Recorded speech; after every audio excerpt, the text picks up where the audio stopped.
Anton Echner, donc l'auteur du défi du nombre, ça aurait pu être le titre de notre journée d'aujourd'hui, parce que c'est exactement ça. Hein. C'est exactement ce terme. C'est un défi. Merci, Michel. Oui, en fait, le défi du nombre, on l'a quand même écrit à deux, Didier. Hein. Alors, c'est vrai que on me présente de cette manière-là, mais je pense que par rapport à ce thème, on est très largement déterminant de notre expérience personnelle. Et je suis d'abord un biologiste. Directeur d'un cabinet d'études qui fait de la planification, qui fait de l'expertise de faune et de flore. Bref, c'est ça au départ mon expérience. Je crois que la démographie comme facteur de la crise est une évidence pour un biologiste. C'est une évidence parce que ça fait partie des études classiques, celles qui consistent à évaluer la charge d'une population animale sur un territoire en fonction des ressources disponibles. À l'heure actuelle, vous voyez, dans ma région, l'Alsace, qui bénéficie du droit local et par conséquent d'une organisation différente de la chasse, et en sont en train de se négocier les locations de chasse pour 9 ans. C'est-à-dire qu'on loue la chasse à un locataire. Ce locataire est responsable de la gestion des populations animales, il est responsable vis-à-vis des forestiers, il est responsable vis-à-vis des agriculteurs, et sa problématique, c'est de faire en sorte que le milieu subsiste malgré la charge animale. Et je peux vous assurer que les débats sont particulièrement virulents. Les forestiers, d'un côté, à cause du cerf, les agriculteurs, à cause du sanglier, considèrent que la charge est trop importante. J'ai même essayé, dans ma commune, de régler le problème du blaireau. Et là, ce sont les agriculteurs qui m'ont refusé la protection du blaireau sur la commune, sous prétexte qu'il s'en prenait lui aussi au maïs. Bref. La charge animale sur un territoire, c'est une question classique et qu'il n'est pas possible d'accorder le terme d'écologiste, a fortiori d'écologue, mais d'écologiste à des gens qui refuseraient la démographie comme un facteur essentiel de la crise écologique. Alors, évidemment, cela dépend entièrement de l'expérience que l'on a. Moi, mon expérience, la première fois que je l'ai faite de la démographie, j'avais 18 ans. J'ai grandi dans un paradis qui était des collines couvertes par un verger dans laquelle il y avait une faune abondante, un paysage magnifique. Et ces collines, j'avais mobilisé du monde, j'avais créé un groupe de jeunes pour les défendre. Les défendre tout d'abord contre un projet autoroutier qu'on a fait tomber, mais ensuite pour défendre face à une urbanisation qui gravissait les collines. Et c'est là qu'en premier, j'ai pris contact de la problématique de la démographie à travers l'occupation de l'espace. Une occupation de l'espace qui développe l'artificialisation au détriment de nos paysages et de nos milieux naturels. Et par la suite, dans toutes les démarches de planification, quand vous élaborez un document d'urbanisme, vous êtes confronté à la question. Parce qu'il est très rare d'avoir un maire qui ne veuille pas assurer une croissance de sa commune. Et croissance, ça signifie en réalité accroître la surface artificialisée, pas seulement d'ailleurs au niveau du lotissement, mais également au niveau de toutes les infrastructures nécessaires. À l'heure actuelle, la moyenne en milieu rural se situe entre 450 et 750 mètres carrés par personne, à la fois pour assurer le logement, pour assurer la circulation, pour assurer les services, pour assurer les commerces. Quand nous réalisons un document d'urbanisme, et nous faisons en particulier les évaluations environnementales qui sont envisagées par la loi, nous faisons le calcul de l'autosuffisance alimentaire, c'est-à-dire que cette artificialisation, elle consomme surtout des terres agricoles, et nous disons, bon, voilà, vous avez une population donnée, face à cette population, vous avez besoin d'une production alimentaire pour assurer votre autonomie. Alors, bien évidemment, ça reste une démarche théorique, parce que lorsqu'il y a pour l'essentiel du maïs, c'est pas avec ça que vous alimentez, mais selon les termes et les méthodes de la FAO, on traduit ça en production alimentaire potentielle. Et donc voilà, vous avez ça. Maintenant, si vous consommez encore de l'espace, voilà qu'est-ce qui vous reste, votre autonomie. D'un côté, vous réduisez votre capacité de production, puis de l'autre, vous augmentez le nombre de vos consommateurs, donc vous réduisez votre capacité d'autosuffisance alimentaire. Pour certaines communes, ils passent en dessous du seuil. Bref, voilà en tout cas des expériences concrètes où l'on mesure ce que c'est que le défi du nombre. Alors, ma problématique dans mon intervention, c'est que beaucoup de choses ont été dites, et donc je ne veux pas le rappeler. Je vais donc essayer de dire d'autres choses. Tout d'abord, chaque espèce vivante, ou presque chaque espèce vivante, a un mécanisme de régulation. Ce mécanisme de régulation, habituellement, c'est la territorialité. Prenons le cas de la fuine, par exemple, sur laquelle j'avais fait une thèse à l'époque. Elle a un territoire. Ce territoire empêche d'autres familles de s'installer. Et les animaux qui ne trouvent pas leur place dans ce territoire sont obligés de migrer. Cette migration va jusqu'au moment où l'animal trouve un territoire vide. Mais le plus clair du temps, ces populations-là s'avèrent extrêmement vulnérables aux prédateurs, ou plus souvent encore dans nos territoires fortement urbanisés, à l'impact de la voiture. Si vous prenez le cas du renard, c'est exactement la même chose. C'est une territorialité. Il y a un certain nombre d'années, le renard était porteur du virus de la rage. Et ce que les services vétérinaires avaient mis en place, c'était une destruction systématique du renard. Absurde. Ça ne permettait absolument pas de contrer la progression du virus. Donc, une nouvelle politique a fini par être mise en place, grâce d'ailleurs, il faut le reconnaître, au docteur Michel Fernet, le mari de Solange, qui était spécialiste dans le domaine, qui disait « mais c'est pas la peine, il faut garder les renards en place, ils ont une territorialité qui va empêcher les autres renards d'avancer, et on va vacciner les renards en répandant des vaccins par hélicoptère, c'est comme ça qu'on va faire une barrière immunologique. » Donc pour la majorité des espèces, vous avez une régulation spontanée de la population. Évidemment, dans un écosystème déstabilisé, où les prédateurs ne sont plus là, vous avez des espèces, comme les herbivores en particulier, qui n'ont pas de régulation spontanée. Cette absence de régulation spontanée fait qu'ils ont la capacité de détruire leur environnement.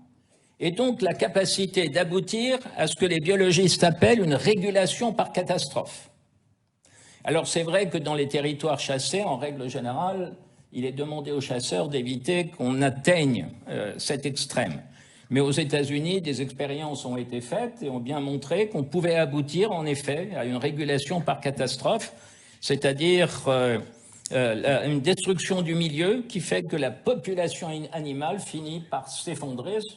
C'est une régulation de cette manière-là. Or, l'espèce humaine, manifestement, n'a pas de régulation spontanée, biologique, je veux dire par là. Et dans ce contexte-là, on peut craindre, et c'est un peu ce que décrivait Malthus à sa manière, une régulation par catastrophe dont le triptyque est connu, la guerre, les épidémies, la famine. Bon. Et c'est précisément ce que nous voulons éviter. Je crois que c'est une chose qu'il convient de clairement affirmer.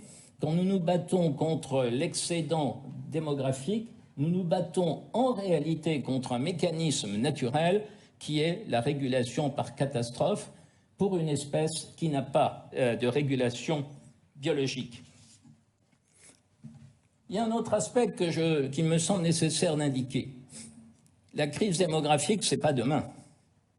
La crise démographique, elle n'introduit pas une catastrophe naturelle demain. Nous y sommes Nous sommes déjà dans la crise et nous y sommes depuis des années.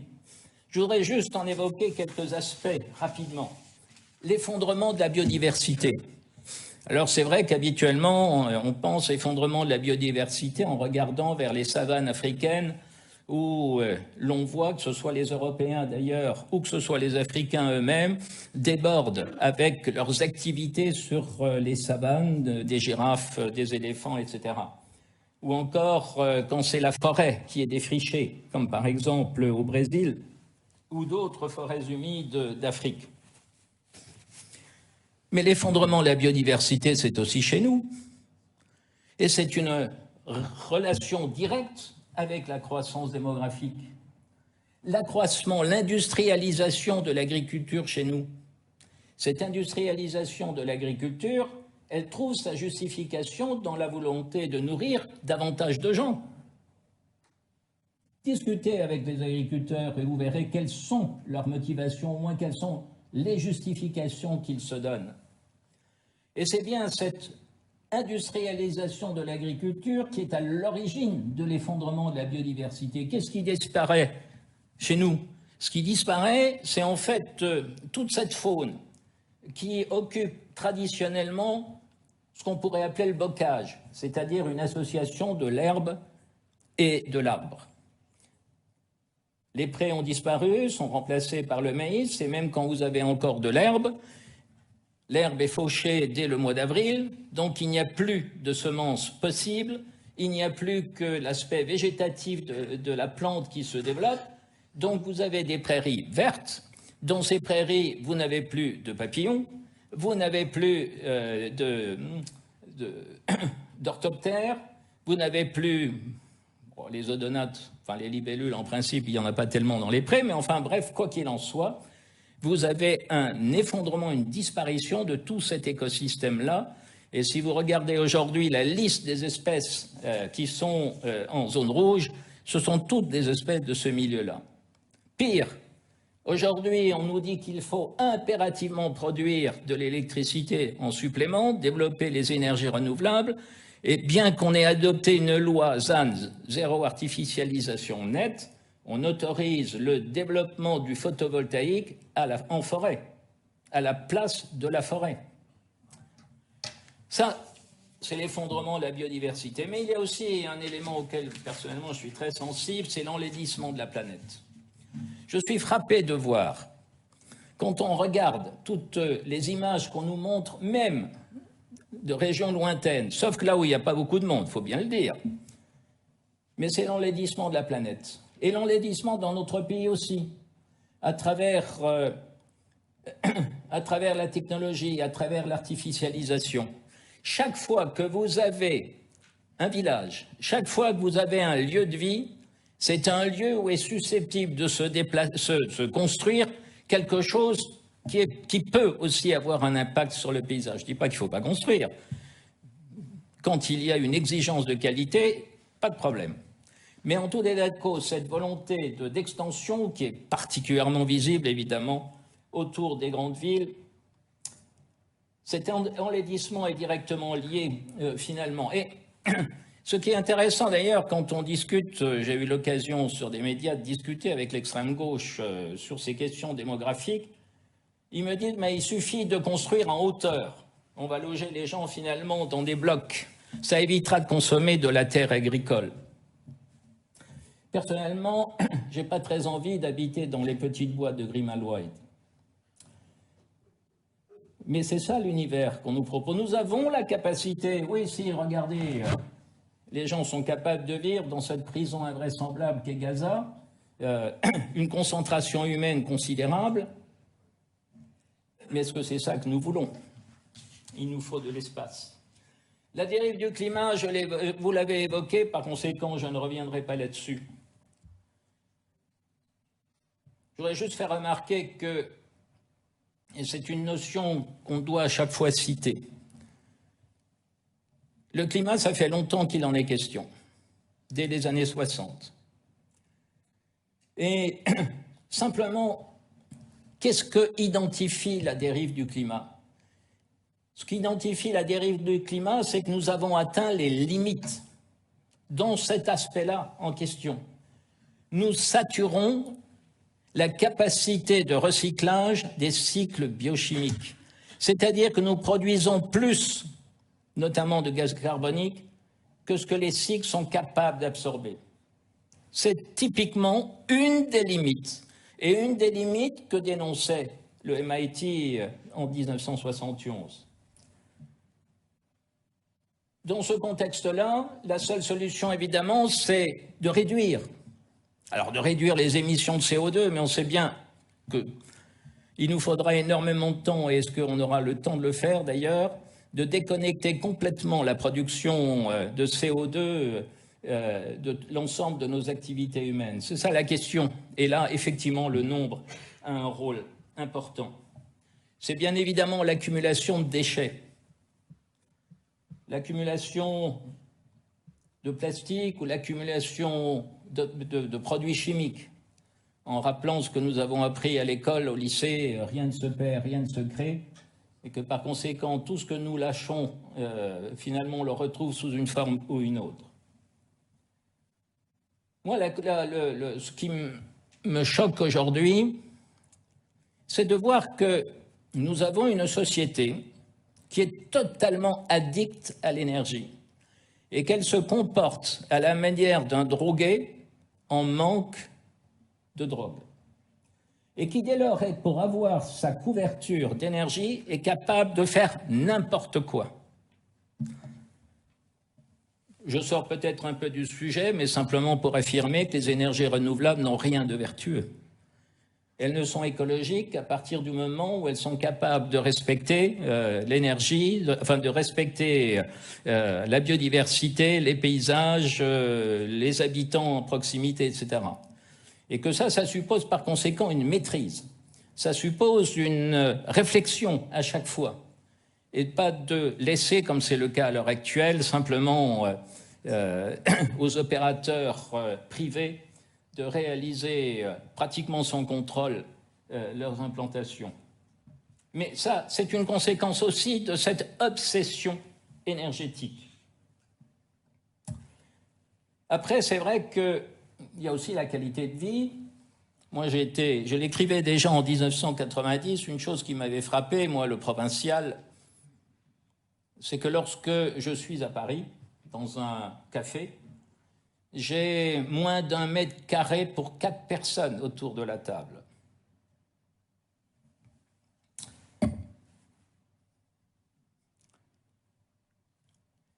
Quand je suis chez moi, j'ai une table qui fait 2 mètres carrés pour mettre les 4 personnes. Ça illustre en quelque sorte la diminution de la qualité de vie. Plus nous sommes nombreux et plus nous concentrons du monde. Donc là aussi, c'est un autre objectif. Alors, que faut-il faire? Je pense que nous devons produire un véritable changement de valeur. La caractéristique de l'espèce humaine, c'est sa capacité à analyser le passé et à prévoir l'avenir. La conséquence de cette capacité, ça serait de dire on va vers une impasse, donc il faut changer de direction. C'est cette idée-là qu'il faut essayer de faire passer et qu'il faudrait soit portée par chacun de nous et chacun de nos congénères. En réalité, maîtriser volontairement notre nombre, c'est un aspect fondamentalement humain. Aucune autre espèce humaine ne fera cette démarche intellectuelle. C'est une caractéristique, ça doit être une caractéristique de l'humanité de réussir par sa propre volonté d'assurer une présence harmonieuse avec le territoire qui l'accueille. Alors les solutions, elles ont été dites. Moi, je crois fondamentalement que ce qui permet de réduire volontairement la population, c'est d'abord la scolarisation des filles et des garçons. Dans une société formée, dans une société dont les individus sont capables de lire, sont capables de discuter, de débattre, de comprendre ce qu'on lui demande, est aussi capable d'intégrer la notion que je viens d'évoquer. La seconde chose, c'est effectivement l'émancipation de la femme. Cela a été dit. L'émancipation de la femme parce qu'à partir du moment, et pas l'éducation seulement, l'éducation, c'est vrai, il faut faire aussi l'éducation de l'homme, totalement d'accord. L'émancipation, ça veut dire la libérer de l'emprise masculine en matière de décision de procréation. Une femme qui a la capacité de s'investir, de s'épanouir dans une dimension professionnelle, associative ou autre, en tout cas en toute liberté, naturellement, fera aussi le choix de faire moins d'enfants. Ça, c'est une constante dans tous les pays développés. On comprend bien que ça veut dire que lorsqu'on fait une aide aux pays tiers, ce n'est pas de l'aide économique. L'Union européenne, elle a tout un volet d'aide aux pays tiers en matière de développement économique. Mais le développement économique, c'est quoi? Le développement économique, c'est la croissance. Le développement économique, ça suppose effectivement qu'il y ait des consommateurs pour consommer. Ça suppose qu'on consomme davantage. Alors oui, le développement économique peut être utile, mais ce n'est pas lui qui va faire les changements culturels profonds. C'est le développement humain. C'est-à-dire qu'il faut qu'il y ait des investissements qui soient orientés dans la création d'écoles, le cas échéant dans le financement des instituteurs. Je suis sûr que ceux qui se sont déplacés déjà en Afrique ont vu combien il y avait une demande d'écoles et pas toujours d'instituteurs ou d'institutrices.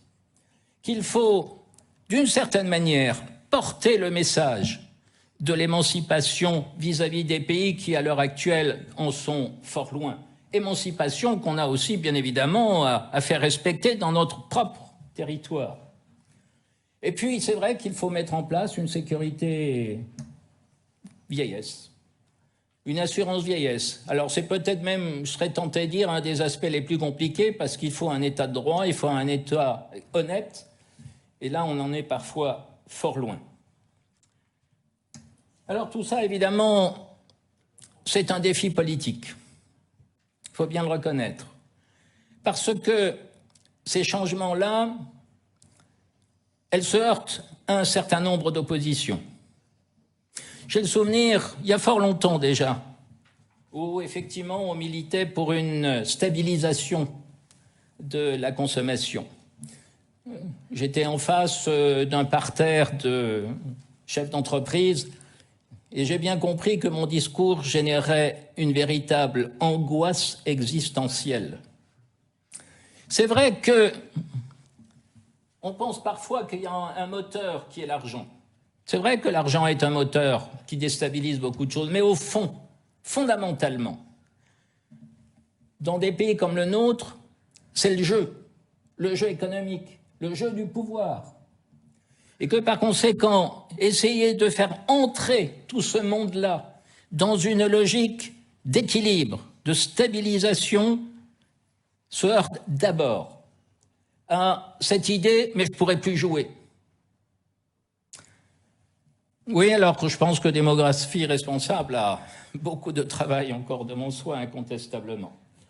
Et puis n'oublions pas surtout que moins d'enfants, c'est d'avoir mieux d'enfants.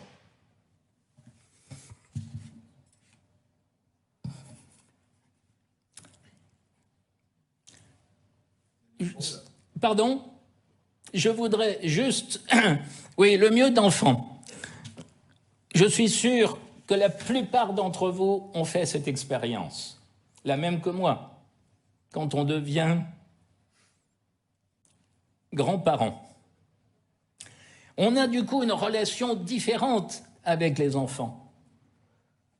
On n'est plus bousculé par le temps pour son travail, on peut leur porter plus d'attention. Et je pense que c'est aussi cette idée-là que nous devons passer. Je suis issu d'une famille, il y avait 6 enfants. Ma mère les a eus pratiquement à raison de 14 mois de distance les uns des autres. Ça a été notre chance parce qu'on était à la campagne et qu'on était libre.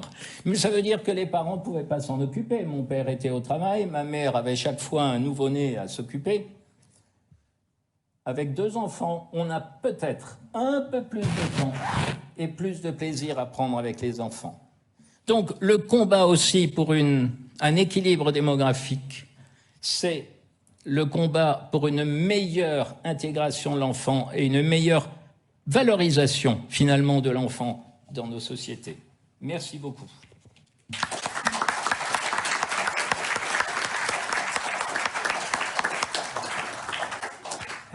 Merci Antoine d'avoir si bien illustré ce lien entre la démographie et l'écologie. Et moi, je suis toujours extrêmement sensible aussi à cet autre aspect des choses, c'est-à-dire une démarche de respect envers la nature. Je me méfie d'une écologie qui serait purement utilitariste, en disant il faut faire ça parce que comme ça nous permettra de continuer à développer, d'assurer à l'homme telle ou telle possibilité. Celle qui consiste à trouver qu'un paysage est beau et pas se demander si c'est utile, mais se demander, il faut le sauvegarder tout simplement parce qu'il est beau. Je cite souvent l'exemple, quand je lis des fois, et ça m'énerve, dans des revues écologistes qui nous disent « Ah mais il faut défendre l'Amazonie parce qu'il y a des plantes en Amazonie qui pourraient servir à de nouveaux médicaments ». Elle est affreuse cette phrase, parce qu'elle dit automatiquement que s'il n'y a pas de plantes, alors on peut détruire l'Amazonie.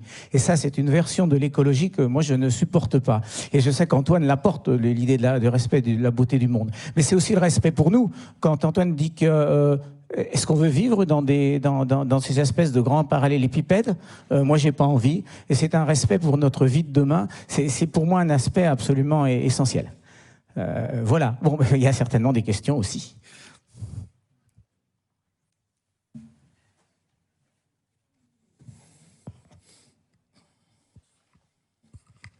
Oui, bonjour et merci.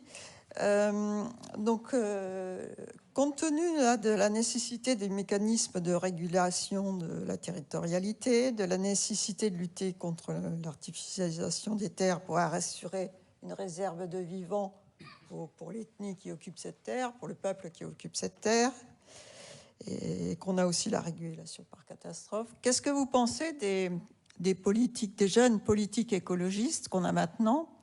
Je ne parle pas des activistes ni des vrais écologistes qui sont scientifiques, mais qui ne semblent avoir aucune culture biologique de ce rapport entre population et territoire de vie, et donc qui ne sont pas contre l'immigration sauvage et massive, et donc nous donnent le choix entre écologie ou extrême droite, quoi. Donc pourquoi ils ne considèrent pas cet afflux de population comme une perturbation écologique, comme un péril écologique et comme, comment dire, le côté de désolidariser le corps social, et sans solidarité du corps social, il n'y a pas d'assurer le continuum nature-culture nécessaire à la préservation de l'écosystème et du vivant. Alors, en fait, il y a 2 écologies. Il y a ce que j'appelle l'écologie minérale. C'est l'écologie des centres urbains, incarnée pour l'essentiel par ELV. C'est une écologie qui n'a pas beaucoup de sensibilité. Elle est essentiellement idéologique. Et cela a été dit tout à l'heure, c'est vrai, c'est la lutte contre le capitalisme qui semble déterminer l'essentiel de leur démarche. Et c'est fondamentalement la différence, d'ailleurs, avec celle que je représente, avec mes collègues, évidemment, qui est une écologie sensible, qui considère, non pas simplement de point de vue intellectuel, mais avec le cœur également, ce que nous sommes. Et cette volonté de sauvegarder la beauté du monde, quand je dis la beauté, c'est aussi bien... l'esthétique des paysages, la biodiversité, la diversité des cultures humaines, c'est tout ça. Donc il y en a vraiment 2 différents. Alors la question est de savoir si réellement cette écologie minérale, c'est vraiment de l'écologie, c'est une autre paire de manches. L'autre différence, je pense, entre les 2, c'est que ceux qui luttent contre le capitalisme n'ont pas véritablement envie de convaincre tout le monde. Leur logique est électorale, c'est une logique où on essaie de mobiliser une composante contre une autre. C'est évidemment une logique classique en matière, pour tenter de gagner en tout cas des électeurs. Et moi j'ai toujours pensé qu'il n'y avait pas d'autre solution que d'avoir une majorité culturelle la majorité électorale, ça ne suffit pas pour changer le monde. Quand on prétend changer le monde avec une majorité culturelle, on finit immanquablement par devenir des autocrates. Et donc, il faut une majorité culturelle. Ça suppose de convaincre, ça suppose d'avoir de la pédagogie, de s'adresser à tout le monde. Moi, je suis prêt à m'adresser au diable pour le changer. Mais il faut avoir cette volonté, il faut avoir simplement sa conviction et ne pas être faible dans sa conviction. C'est ça la différence entre les deux. C'est peut-être une différence aussi d'origine des personnes. Voilà.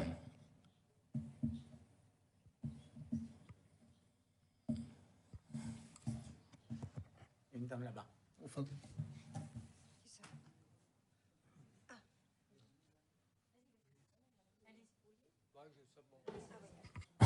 Bah, moi, j'ai découvert récemment l'écologie profonde du Norvégien Neuss. Est-ce que vous connaissez cette... Du Norvégien Neuss. Arnès, ouais. Non. Donc, il a vraiment... donc, je suis dans sa posture. Est-ce que vous-même, vous avez travaillé sur ça, sur cette écologie profonde et comme vous situez l'écologie superficielle, qui est l'écologie professionnelle un peu, et la profonde, qui remet tout en question, même là, en fin de compte, comme on en a parlé, la place de l'homme. Voilà. Est-ce qu'il ne faut pas repenser la place de l'homme?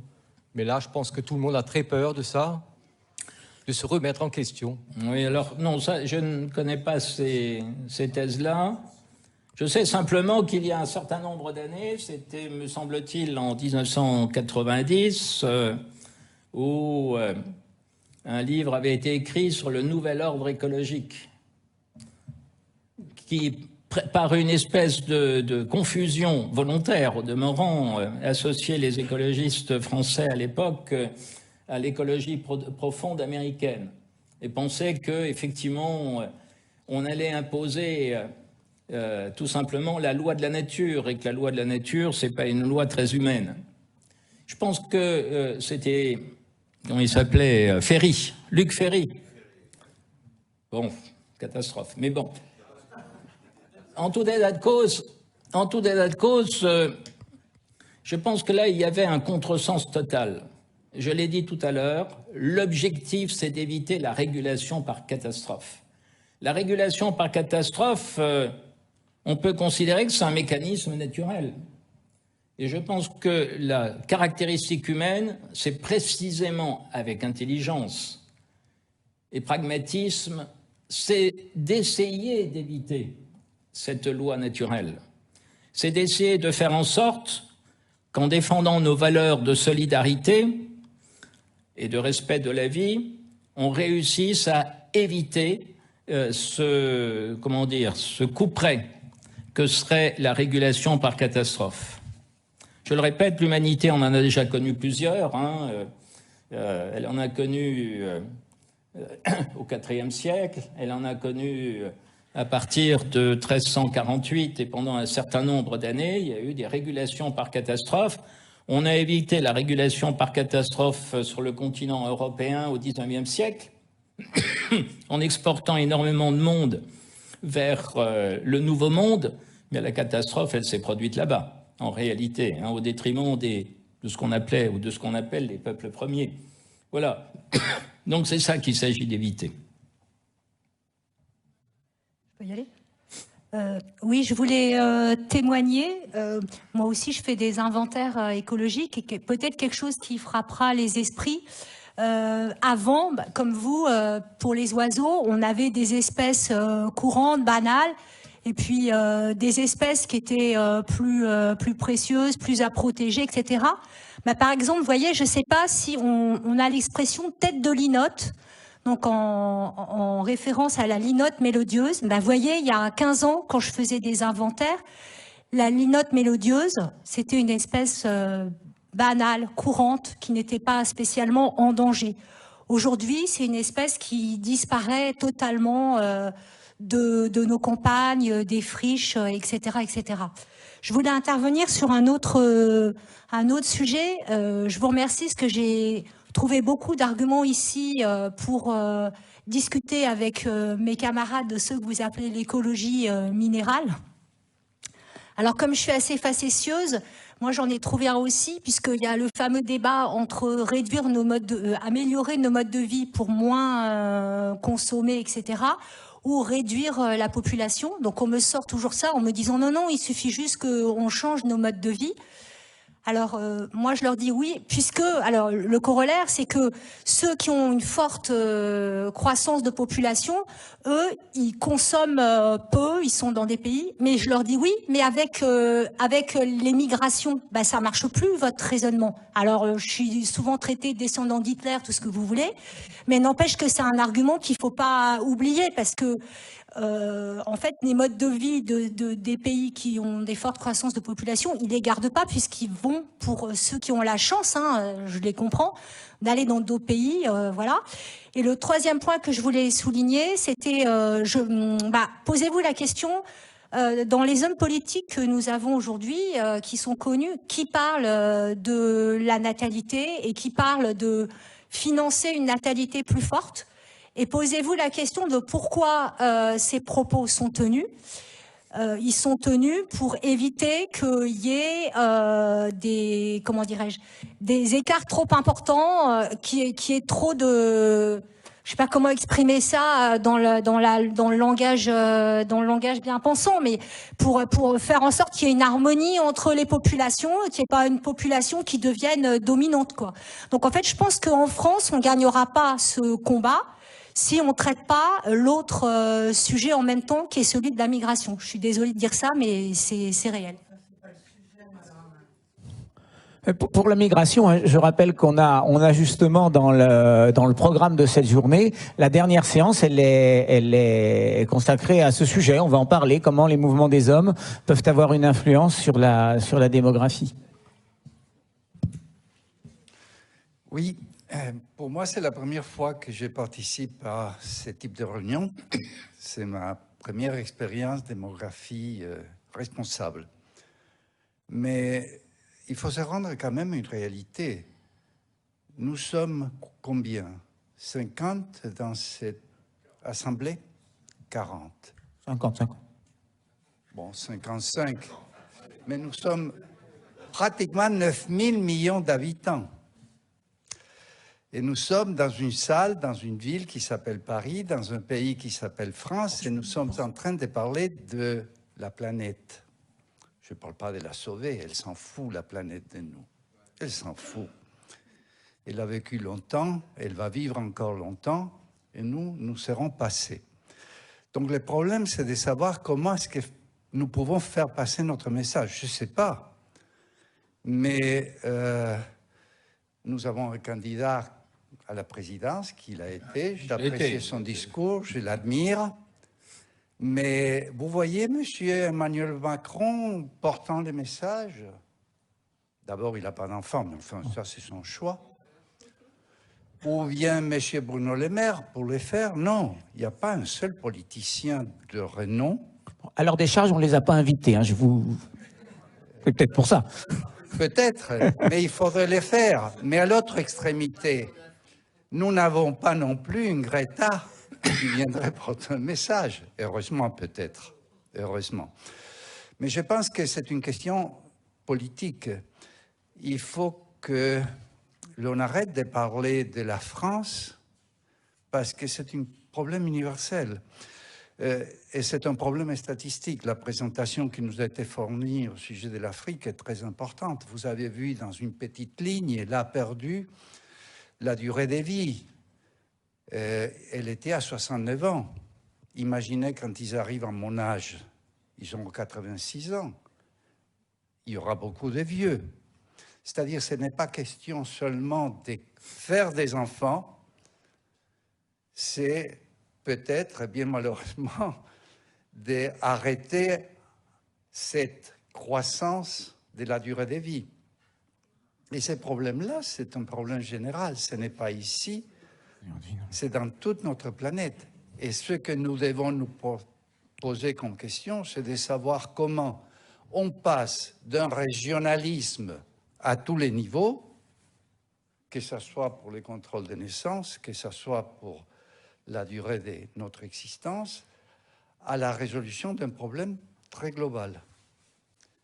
Et cette question n'a pas été abordée finalement, sauf très ponctuellement. Et par des questions qui sont subsidiaires. Parce que finalement, les problèmes de l'immigration aujourd'hui, c'est un problème. Oui, mais dans 20 ans, je ne les verrai pas. Mais alors là, ça sera beaucoup plus grave. Donc, qu'est-ce qu'on fait? Qu'est-ce qu'on peut faire? Déjà, rejoignez-nous pour nous aider à propager le message. Puisque je suis... Oui, oui, adhérez à l'association. C'est fait. C'est fait, hein. Mais excusez-moi, c'est 1 sur 45 des présents. Il nous faudrait des centaines de milliers. Comment est-ce qu'on fait pour avoir des centaines de milliers? Je peux vous assurer qu'on essaye. Je peux vous assurer qu'on travaille beaucoup pour essayer d'être plus nombreux, là, pour le cas. C'est... oui, ça, je peux vous dire que je le vis au quotidien.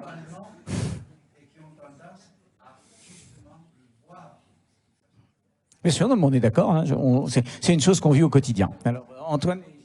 Non, juste d'un mot, parce qu'il y a un certain nombre de personnes ici qui ont soulevé la question de l'immigration et qui ont l'air de s'en inquiéter. Il faut être très très clair. Hein. Quand on développe un discours de maîtrise démographique, ça veut dire qu'on développe un discours aussi de maîtrise migratoire. S'il y a moins de monde demain en Afrique, ben, il y aura potentiellement moins de monde qui voudra migrer, et par ailleurs, ça va avec le développement. C'est-à-dire que quand on aide au développement, quand on fait accéder à une élévation du niveau de vie, à de la croissance, les gens, ils n'ont pas envie de partir parce qu'en général, on ne part pas par gaieté de cœur.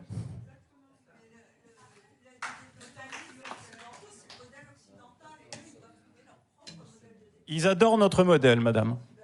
Ils adorent notre modèle.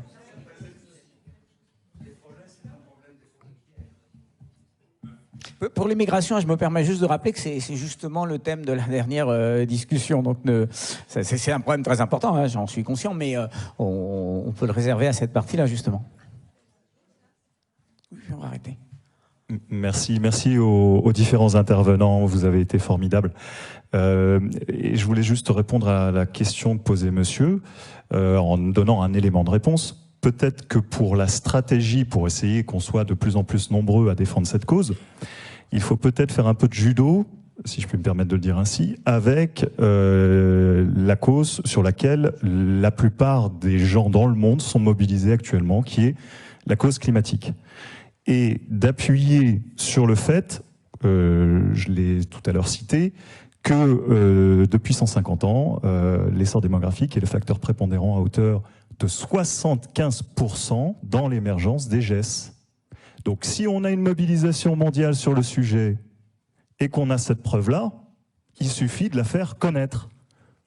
Pour commencer, parce que normalement, quand on est normalement constitué, 75% c'est une inondation, et je vous mets au défi, lorsque vous êtes victime d'une inondation chez vous, vous avez un voisin qui vous inonde, le mauvais réflexe c'est d'aller immédiatement éponger l'eau qui se répand au sol. Le bon réflexe c'est de commencer par couper l'alimentation d'eau.